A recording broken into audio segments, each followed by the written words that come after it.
സ്ത്രീയാണ് അവിടെ ലീഡർ. ജാനു ജാനു എന്ന് പറയുന്നത് കേവലം ആദിവാസികളുടെ നേതാവല്ല, ആദിവാസി സ്ത്രീകളുടെ കൂടി നേതാവാണെന്ന് എനിക്ക് മനസ്സിലായത് അന്ന്. വെടിവെയ്പ്പിന് മുമ്പും ശേഷവും ഒക്കെ തന്നെ ഈ മുത്തങ്ങ സമരത്തെ പൊതുസമൂഹം സപ്പോർട്ട് ചെയ്യുകയല്ല ചെയ്ത്, അതിനെ എതിർക്കുക ചെയ്ത്. പൊതുജനം എന്ന് പറഞ്ഞു കഴിഞ്ഞാൽ നക്സലൈറ്റുകളടക്കമുള്ള രാഷ്ട്രീയ പാർട്ടികൾ അവർ ഈ സമരത്തിനെതിരെ തന്നെയായിരുന്നു. നമ്മൾ നല്ല സൗഹൃദമുള്ള ആൾക്കാർ, ഇപ്പോഴും സൗഹൃദമുണ്ട്. അപ്പോൾ പിന്നെ ഇയാൾ എന്നോട് ഭയങ്കര മോശമായിട്ട് സംസാരിച്ചു. അത് ജാനുവിനെയും ചേർത്താണ് സംസാരിച്ചത്.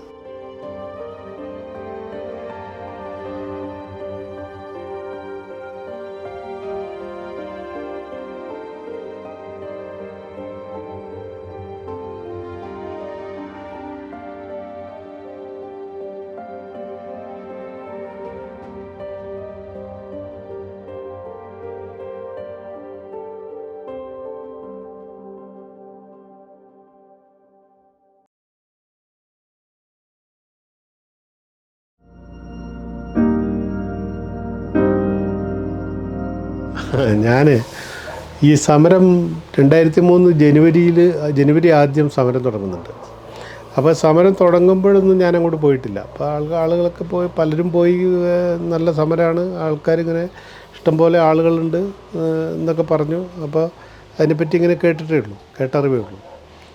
അപ്പോൾ സ്ത്രീകളുടെ മുൻകൈയാണ്, അങ്ങനെയൊക്കെ പല കാര്യങ്ങളും കേട്ടു. എന്നാൽ പിന്നെ ഇതൊന്ന് കണ്ടുകളയാമെന്ന് വിചാരിച്ച് ഞാനൊരു ദിവസം ആദ്യമായിട്ട് പോകുന്നതെന്ന് പറയുന്നത് നമ്മുടെ എൻ്റെ സുഹൃത്തായിട്ടുള്ള എം കെ രാംദാസിൻ്റെ കൂടെയാണ്. രാംദാസ് അന്ന് ഏഷ്യാനെറ്റിൻ്റെ ലേഖകനാണ്.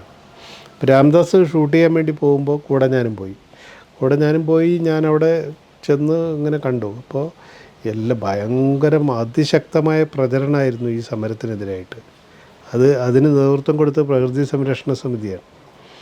അവർ പിന്നെ എന്ത് ചെയ്തെന്ന് വെച്ച് കഴിഞ്ഞാൽ വലിയ തോതിൽ ഇതിനെതിരെ ഈ ആനത്താരയാണ്, അതുപോലെ റിസർവ്ഡ് ഫോറസ്റ്റാണ്, അപ്പോൾ അതുകൊണ്ട് കാട്ടിൽ കയറി ഇത് ശരിയായില്ല എന്നൊക്കെ പറഞ്ഞ് ഭയങ്കര പ്രക്ഷോഭം നടക്കുന്നത്. അപ്പം ഞാൻ അവിടെ ചെന്ന് അപ്പോൾ രാംദാസ് ഇങ്ങനെ ഷൂട്ട് ചെയ്ത് ഈ ഓരോ കുടിൽ ഷൂട്ട് ചെയ്യുക, ആളുകളെ ഇൻ്റർവ്യൂ ചെയ്യുകയൊക്കെ ചെയ്യുമ്പോൾ ഞാൻ നോക്കുമ്പോൾ ഭയങ്കര ജനുവരി മാസമല്ലേ, ഭയങ്കര ചൂട്, ഒരു മരം പോലും അവിടെ എങ്ങുമില്ല. ഈ റിസർവ്ഡ് ഫോറസ്റ്റ് എന്ന് പറയുന്നിടത്ത് ഒരു മരം കാണണ്ടേ, ഇല്ല. ആകെ ഉള്ളത് കൊങ്ങിണിക്കാട് മാത്രമാണ്. ആനത്താരയാണെന്നാണ് പറയുന്നത്. ആനത്താരയ്ക്ക് കൊങ്ങിണിയുടെ ഇടയിൽ കൂടെ ആന പോവുമോ? ഈ കൊങ്ങിണി എന്ന് പറഞ്ഞാൽ അറിയില്ലേ, ഒരു മുള്ളുള്ള തരം ചെറിയ സസ്യമാണ്. അതിൻ്റെ ഇടയിൽ കൂടെ ഒരു ആനയും നല്ല ഒരു ജീവിയും പോവില്ല. അങ്ങനെയുള്ള സ്ഥലമാണ് ഭൂരിഭാഗവും അവിടെ. കാരണം അവിടെ പിന്നെ ആകെയുള്ള കുറച്ച് ഇപ്പുറത്തോട്ട് മാറിയ പിന്നെ കാണുന്ന മരം എന്ന് പറയുന്നത് യൂക്കാലി വെട്ടിയിട്ട് പൊടിച്ച യൂക്കാലിയുടെ പൊടിപ്പുകൾ മാത്രമാണ്. ഇതിനെയാണ് ഈ റിസർവ് ഫോറസ്റ്റ് എന്നൊക്കെ പറഞ്ഞിട്ട് ഇത് ചെയ്യുന്നത്. അപ്പം ഞാനിങ്ങനെ അവിടെ നിന്നു. അപ്പോൾ അന്നത്തെ ഒരു അനുഭവം എന്ന് പറയുന്നത്, പെട്ടെന്ന് ഈ ചൂട് സഹിക്കാൻ പറ്റാതെ ഞാൻ അവസാനം ഞാൻ നോക്കുമ്പോൾ ഒരു വയസ്സായൊരു മനുഷ്യൻ ഒരു ടാർപോളിനിങ്ങനെ വിരിച്ച് കെട്ടിയതിൻ്റെ അടിയിൽ ഇരിക്കുന്നുണ്ട്. അയാളുടെ ഭാര്യ ആണെന്ന് തോന്നുന്ന ഒരു സ്ത്രീ അവിടെ നിന്ന് പാത്രം കഴുകുന്നുണ്ട്. അപ്പം ഞാനവിടെ ചെന്ന് ഇയാളെ പരിചയപ്പെട്ടപ്പോൾ ഇയാൾ വെള്ളി എന്നാണ് പേര് പറഞ്ഞത്. അപ്പോൾ വെള്ളിയുടെ വീട് മരക്കടവിലാണ്, പുൽപ്പള്ളിയിൽ നിന്ന് വന്നതാണ്. അപ്പം ഞാൻ വെള്ളിയോട് ചോദിച്ചു, ഈ സമരമൊക്കെ എന്താ സ്ഥിതി, സമരത്തിൻ്റെ കാര്യം എങ്ങനെയാണ്? അത് പിന്നെ ജാനു ചേച്ചിന്നൊന്നും വിളിക്കേണ്ട കാര്യമില്ല, കാരണം ജാനുവിനേക്കാളൊക്കെ എത്രയോ പ്രായം കൂടിയ മനുഷ്യനാണ്. അപ്പോൾ ജാനു ചേച്ചിയും ഗീതം മാഷും വന്ന് മീറ്റിങ്ങൊക്കെ കൂടി. എന്നിട്ട് ഞങ്ങളോട് പറഞ്ഞു നമുക്ക് കുടിൽ കെട്ടാൻ പോകാമെന്ന് പറഞ്ഞു. ഞങ്ങൾ ഈ ടാർപോളിനെ എടുത്തിട്ട് വന്നു, ഇവിടെ കെട്ടി. അപ്പം ഞാൻ ചോദിച്ചു, മറ്റ് കാര്യങ്ങളൊക്കെ അരിയും അത് ഞങ്ങൾ കുറച്ച് പൈസ കൊടുത്തിട്ടുണ്ടായിരുന്നു, അതുകൊണ്ട് അതിനുള്ള അരി നമുക്കും തരും, അത് ഇവിടെ വെച്ച് വേവിച്ച് കുടിക്കും എന്നൊക്കെ പറഞ്ഞ് ഇങ്ങനെ ഇയാളിങ്ങനെ സംസാരിച്ചുകൊണ്ടിരിക്കുക. ഇവരുടെ ഭാഷയിലാണ് പണിയ ഭാഷയിലാണ് സംസാരിക്കുന്നത്. എനിക്ക് അത്യാവശ്യം പണിയ ഭാഷ പറയാനും അറിയാം, കേട്ടാൽ നന്നായിട്ട് മനസ്സിലാവുകയും ചെയ്യും. ഞാൻ ഇയാളോട് ഇങ്ങനെ സംസാരിക്കുന്നതിനിടയ്ക്ക് ഈ സ്ത്രീ ഈ പാത്രം കഴുകിക്കൊണ്ടിരുന്ന ഇയാളുടെ ഭാര്യ ഇത് ശ്രദ്ധിക്കുന്നുണ്ട്. അപ്പോൾ ജാനു ചേച്ചി ഗീതാനന്ദ മാഷും വന്ന് യോഗം കൂടി എന്നൊക്കെ പറയുമ്പോൾ പെട്ടെന്ന് ഇവർ വിജിലൻ്റായി. ഈ ലേഡി ഇവർ അവരുടെ ഭാഷയിൽ പിന്നെ പറയാണ് ഇയാളോട്, ആണത്തെ കാര്യമൊന്നും നീ അവരോട് പറയേണ്ടത് എന്ന് പറഞ്ഞാൽ അങ്ങനെയുള്ള കാര്യങ്ങളൊന്നും നീ ഇവരോട് പറയാൻ നിൽക്കണ്ടെന്ന്. അപ്പോൾ അവരുടെ ഭാഷയിൽ നീ എന്ന് പറഞ്ഞാലൊരു ഇതല്ല, അതൊരു ബഹുമാനമുള്ള പദം തന്നെയാണ്. അപ്പോൾ ആണത്തെ കാര്യമൊന്നും നീ പറയണ്ടെന്ന് പറഞ്ഞപ്പോൾ അപ്പം ഞാനിങ്ങനെ ഈ തെലുങ്കാന സമരത്തിലെ സ്ത്രീ പ്രാതിനിധ്യത്തെ പറ്റിയൊക്കെ വായിച്ചറിവുണ്ടല്ലോ നമുക്ക്. അപ്പോൾ അവിടെ ഉണ്ടായിരുന്ന ധീര വനിതകളായിട്ടുള്ള സഖാക്കളുടെ കാര്യമൊക്കെ ഓർത്തപ്പോൾ ഞാൻ ഈ സ്ത്രീയെ പറ്റി അതങ്ങനെ ആലോചിച്ചുകൊണ്ടിരുന്നത്. കാരണം അത്രയും വിജിലൻ്റാണ് അവർ ആ കാര്യത്തിൽ. ഈ പുരുഷനേക്കാളും സ്ത്രീയാണ് അവിടെ ലീഡർ. ജാനു എന്ന് പറയുന്നത് കേവലം ആദിവാസികളുടെ നേതാവല്ല, ആദിവാസി സ്ത്രീകളുടെ കൂടി നേതാവാണെന്ന് എനിക്ക് മനസ്സിലായത് അന്നാണ്.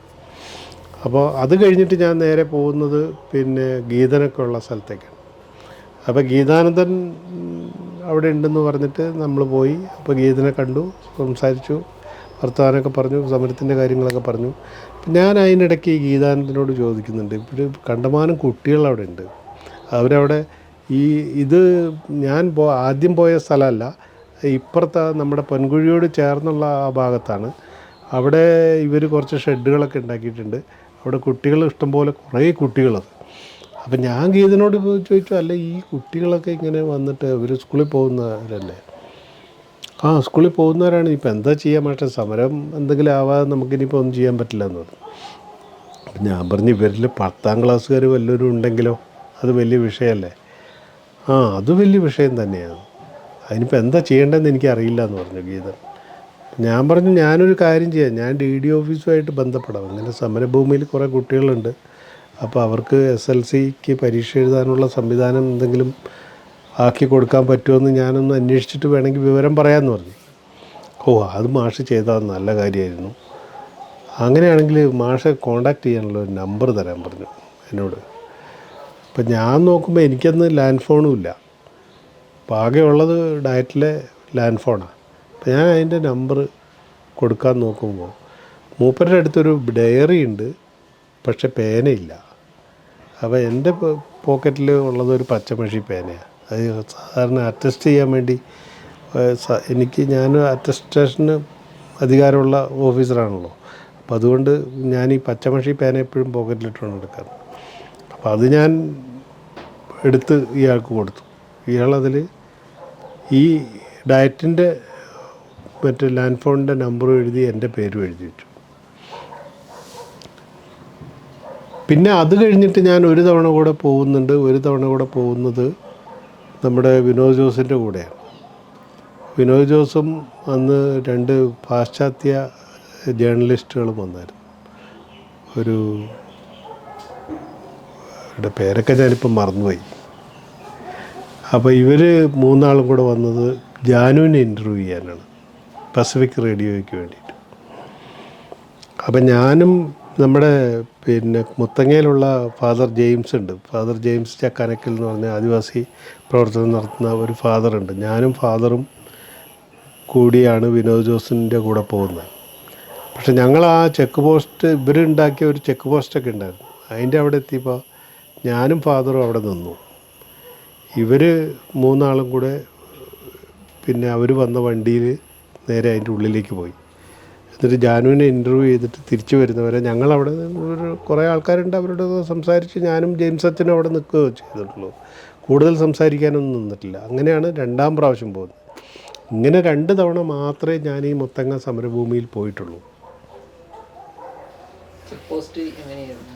ചെക്ക് പോസ്റ്റ് എന്ന് പറഞ്ഞാൽ അവരവിടെ ഒരു സാധാരണ ചെക്ക് പോസ്റ്റ് പോലെ ഒരു വടി ഇങ്ങനെ ഇട്ടിട്ട് അതിൽ ആൾക്കാർ നിന്നിരുന്നു. എന്നിട്ട് ആരെങ്കിലും ചെല്ലുമ്പോൾ അവരോട് ഏതാ വന്നതെന്നൊക്കെ ചോദിക്കുക, അത്രേ ഉള്ളൂ. 1-2 പേര് അവിടെ നിന്നിരുന്നു ഈ ചെക്ക് പോസ്റ്റ് വിട്ടിട്ട്.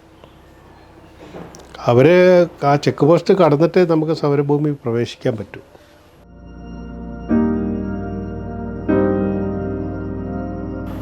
ഇത്രയേ ഉള്ളൂ എൻ്റെ ബന്ധം, കൂടുതൽ ബന്ധമില്ല എനിക്ക്. കാരണം ഞാനന്ന് ഗോത്ര മഹാസഭയുടെ ആളല്ല.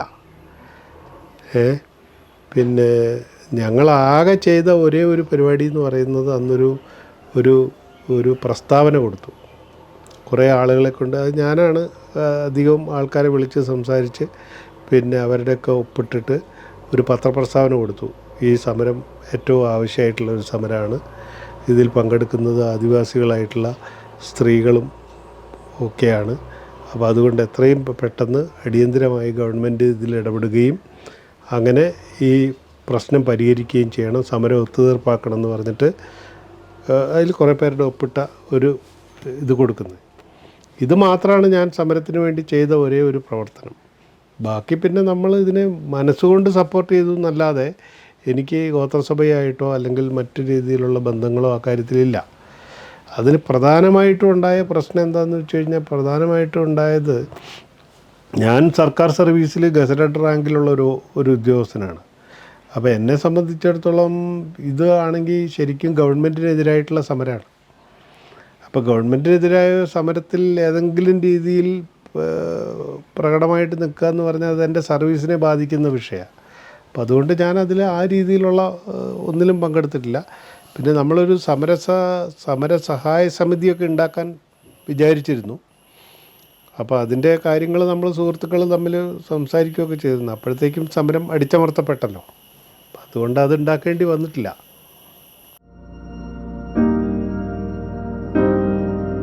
വെടിവെയ്പ്പിന് മുമ്പും ശേഷവും ഒക്കെ തന്നെ ഈ മുത്തങ്ങ സമരത്തെ പൊതുസമൂഹം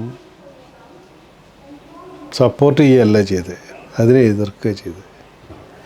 ഈ പൊതുസമൂഹത്തിൻ്റെ ഈ എതിർപ്പാണ് ഗവൺമെൻറ്റിനും പോലീസിനുമൊക്കെ ഇത്രമേൽ അതിക്രമം ഈ ജനതയ്ക്കെതിരെ നടത്താനുള്ള ശക്തി കൊടുത്തത്. ഈ പൊതുജനത്തിൻ്റെ പിന്തുണയാണ്.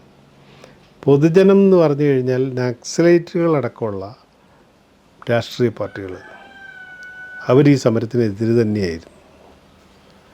ഇപ്പോൾ അന്ന് കേരളത്തിൽ പ്രമുഖമായിരുന്ന CPIML റെഡ് ഫ്ലാഗുകാരൊക്കെ പറഞ്ഞിരുന്നത് എന്താണെന്ന് വെച്ചാൽ ആദിവാസികളുടെ സമരം ഒത്തുതീർപ്പാക്കുക, CK ജാനുവിനെ പറ്റി അന്വേഷണം നടത്തുക എന്നായിരുന്നു.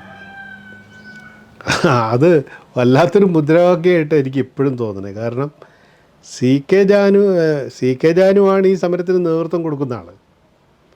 CK ജാനു ആദിവാസിയാണ്. അപ്പോൾ ആദിവാസികൾക്ക് വേണ്ടി CK ജാനു നടത്തുന്ന സമരം ഒത്തുതീർപ്പാക്കണം. അതേസമയം തന്നെ CK ജാനുവിൻ്റെ ബന്ധങ്ങളെക്കുറിച്ച് അന്വേഷണം നടത്തണം. എന്നാലോചിച്ച് നോക്ക്. വളരെ വിചിത്രമായ ഒരു മുദ്രാവാക്യമാണ്. ഞാൻ ആദ്യമായിട്ട് ഇങ്ങനത്തെ മുദ്രാവാക്യമൊക്കെ കേൾക്കുന്നത്. എവിടെയും ഇപ്പോൾ ഞാൻ പറഞ്ഞുതരാം. ഇപ്പോൾ എന്താണ് കുടിയേറ്റ പണ്ട് AKG ഒക്കെ സമരം നടത്തുന്ന കാലത്ത് ഇപ്പോൾ ഫാദർ വടക്കനുമായിട്ട് സഹകരിച്ച് വരെ കമ്മ്യൂണിസ്റ്റ് പാർട്ടി ഇത് ചെയ്തിട്ടുണ്ട്, സമരം ചെയ്തിട്ടുണ്ട്. അപ്പോഴൊന്നും തന്നെ പിന്നെ എന്താണ് മറ്റേ സമരം ഒത്തുതീർപ്പാക്കണം, വടക്കനെ ഇത് ചെയ്യണം എന്നുള്ള, വടക്കനെതിരെ അന്വേഷണം നടത്തണം എന്നുള്ള മുദ്രാവാക്യമൊന്നും അന്ന് ആരും വിളിച്ചിട്ടില്ല. ഇവർ ഭയങ്കര അതിവിപ്ലവകാരികളെന്നാണല്ലോ പൊതുവെ ഈ നക്സലൈറ്റുകളെ പറയുന്നത്. അപ്പോൾ അതുകൊണ്ടായിരിക്കും ഇവർ അതിവിപ്ലവകാരികളായതുകൊണ്ടായിരിക്കും ഇങ്ങനെയൊരു മുദ്രാവാക്യം മുന്നോട്ട് വയ്ക്കുന്നത്.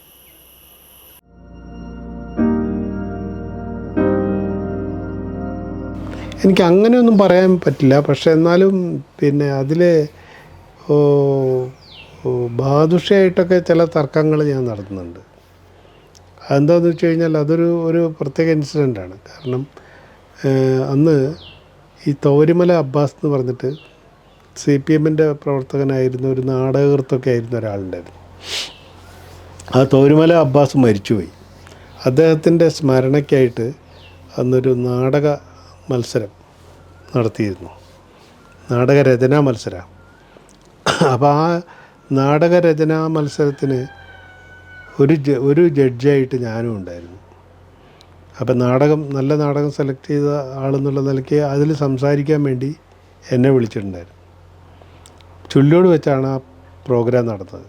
അപ്പം ഞാനതിൽ സംസാരിച്ചത് മുഴുവൻ ആദിവാസി സമരത്തെ പറ്റിയാണ്. അപ്പോൾ അന്ന് അവിടെ ബാദുഷ ഉണ്ടായിരുന്നു, അതുപോലുള്ള പ്രമുഖരായിട്ടുള്ള പരിസ്ഥിതി പ്രവർത്തകരൊക്കെ ഉണ്ടായിരുന്നു, സിവിക് മാഷ് ഉണ്ടായിരുന്നു. അപ്പോൾ പിന്നെ ഞാനതിൽ സംസാരിച്ചു. അപ്പോൾ ഇത് കഴിഞ്ഞ ഉടനെ തന്നെ ബാദുഷ എന്നോട് നമ്മൾ നല്ല സൗഹൃദമുള്ള ആൾക്കാർ, ഇപ്പോഴും സൗഹൃദമുണ്ട്. അപ്പോൾ പിന്നെ ഇയാൾ എന്നോട് ഭയങ്കര മോശമായിട്ട് സംസാരിച്ചു. അത് ജാനുവിനെയും ചേർത്താണ് സംസാരിച്ചത്. അതെനിക്ക് തീരെ ഇഷ്ടപ്പെട്ടില്ല. ഞാൻ ഇയാളോട് നന്നായിട്ട് തിരിച്ച് വർത്തമാനവും പറഞ്ഞു, ഭയങ്കരമായിട്ട്. ഞാൻ പറഞ്ഞു, നിങ്ങളെന്ത് കാര്യം പറയുന്നത് എന്ന് ചോദിച്ച്. അപ്പോൾ ഇയാൾ പറഞ്ഞു, അയാൾ കുറച്ച് വംശീയമായിട്ടാണ് പുള്ളി എന്നോടന്ന് സംസാരിച്ചത്. അതെനിക്ക് തീരെ ഇഷ്ടപ്പെട്ടില്ല, അയാളുടെ ആ സംസാര രീതി. അതുകൊണ്ട് തന്നെ ഞാൻ രൂക്ഷമായിട്ടാണ് ബാദുഷയോട് പ്രതികരിച്ചത്. പക്ഷേ എങ്കിലും പിന്നെ ബാദുഷ എന്ന് പറഞ്ഞ പഴയ കമ്മ്യൂണിസ്റ്റുകാരനാണ്.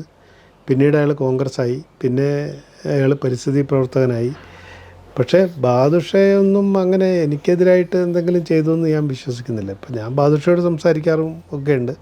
പരിസ്ഥിതി പ്രശ്നങ്ങളൊക്കെ ആയിട്ട് ബന്ധപ്പെട്ട് അവരുടെ പല നിലപാടുകളോടും എനിക്ക് വിയോജിപ്പുമുണ്ട് യോജിപ്പുമുണ്ട്. അപ്പം അതുകൊണ്ട് പക്ഷെ അത് ഞാൻ അങ്ങനെ വിചാരിക്കുന്നില്ല എന്തായാലും.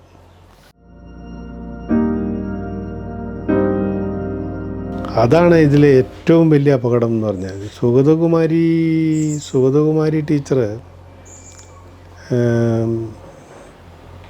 ടീച്ചർക്കെതിരെ ഞാനൊരു ലേഖനം എഴുതുന്നുണ്ട്. അതിൻ്റെ കാരണം എന്തായിരുന്നു എന്ന് വെച്ച് കഴിഞ്ഞാൽ, ഇവർ പണ്ട് ജാനു ഒക്കെ കൂടിയിട്ട് പിന്നെ സമരം നടത്തുമ്പോൾ ആ സമരം തീർന്ന സമയത്ത് ഒരു സദ്യ പോലെയൊക്കെ ഉണ്ടായിരുന്നു അവിടെ തിരുവനന്തപുരത്ത് വെച്ച്. ഞാനതിനൊന്നും പോയിട്ടേ ഇല്ലേ.